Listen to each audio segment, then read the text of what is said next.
गांव के सबसे आखिरी छोर पर एक पुराना वीरान मकान खड़ा था। दीवारें जर्जर और टूटी हुई थी, खिड़कियां हवा में थक थक कर रही थी और दरवाजा जंग लगे ताले से बंद था। गांव वाले कहते थे कि रात को वहां अजीब और डरावनी आवाजें आती है। सारा, शहर से आई एक जिज्ञासु युवती जिसे रहस्य और अजीब चीजें बहुत पसंद थी, ने ठान लिया कि वह उस मकान में जाकर इसकी राज उजागर करेगी। ये तो बस एक पुरानी इमारत है, डर किस बात का, लेकिन अगर सच में कुछ है मैं खुद देख लूंगी, उसने खुद से कहा और कदम बढ़ाया। जैसे ही सारा ने दरवाजा खोला, एक ठंडी सनसनीखेज हवा का झोंका कमरे में घुसा।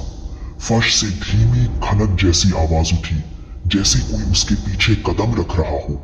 हर कमरे में पुरानी और धूल भरी चीजें बिखरी थी और फिर एक कमरे के अंधेरे कोने में हलचल, साए धीरे धीरे हिल रहे थे। सारा का दिल जोर जोर से धड़कने लगा। ये मेरी कल्पना है या वास्तव में कोई है, उसने कांपते हुए सोचा। सारा ने एक पुरानी धूल से भरी अलमारी खोली। वहां एक किताब रखी थी जिस पर अजीब चिन्ह और भयानक चित्र बने हुए थे।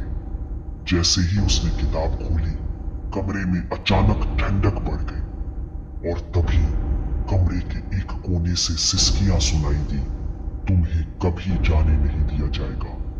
सारा की रीढ़ में सिहरन दौड़ गई। फिर भी उसने हिम्मत जुटाई और किताब के पन्नों को पढ़ना शुरू किया।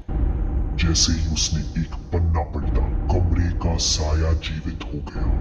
एक प्राचीन भयंकर मखलूक उसके सामने उभरी, लाल आंखें धुंधले शरीर के साथ। सारा डर के मारे पीछे हट गई, लेकिन दरवाजा अपने आप बंद हो गया।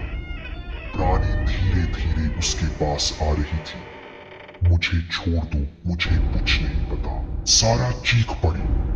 लेकिन सारा ने हिम्मत नहीं हारी। उसने किताब में लिखी एक प्राचीन जादुई वाक्य पढ़ा। प्राणी अचानक रुक गई और जमीन पर गिर पड़ी।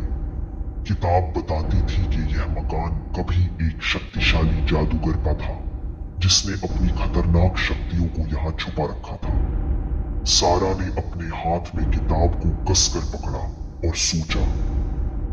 सारा ने किताब बंद की और भागते हुए मकान से बाहर निकली।